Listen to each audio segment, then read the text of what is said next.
Nouvelle réception lecture et c'est parti. On commence tout d'abord avec le premier tome de la série Night of the Witch, édité aux éditions Nathan.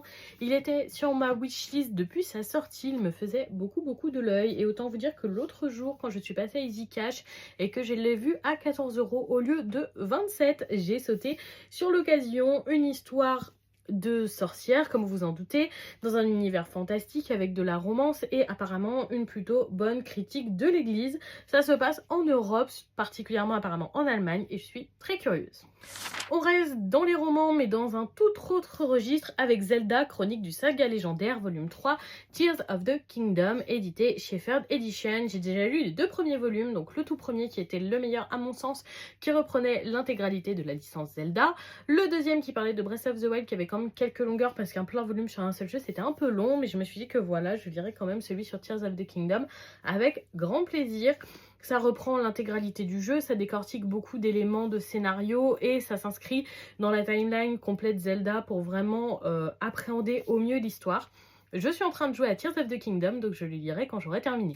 On passe chez Ono Toon avec le 3e volume de Curse Princess Club. J'attendais très impatiemment la suite de ce titre. J'ai absolument adoré ma lecture des 2 premiers volumes. Mon avis est déjà disponible sur mon compte pour les plus curieux.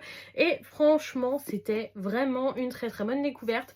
C'est un webtoon rédigé façon conte, mais avec vraiment 2 très beaux sujets sur l'acceptation de soi et l'acceptation des autres, qui sont au plein cœur de cette histoire dans un univers complètement fantasy avec une énorme qualité sur l'humour.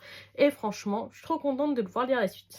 De la part de Kana, j'ai reçu une nouveauté. Il s'agit de Sora et les bâtisseurs fantastiques, une toute nouvelle série de fantasy qui a l'air vraiment d'être très jolie, en espérant que je sois autant happée par la lecture que par les planches que je trouve vraiment superbes. C'est à découvrir.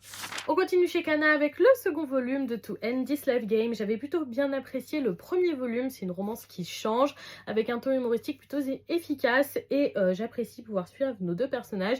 J'espère surtout que leur relation va rapidement évoluer, sinon je risque de me lasser de la lecture, donc à voir.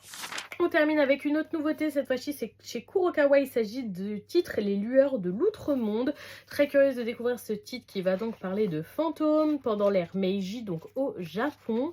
C'est un titre qui devrait changer de ce que je peux lire d'habitude et je pars plutôt positive, en tout cas je trouve la couverture vraiment adorable. Ce premier tome est accompagné comme ça d'une petite présentation presse au grand format et d'une lanterne en papier à construire comme ceci. Et voilà pour la réception du jour. Dites-moi si certains titres vous tentent ou si vous les avez déjà lus. Je serais curieuse de vous lire dans les commentaires. Et surtout, je vous souhaite une bonne soirée tout le monde.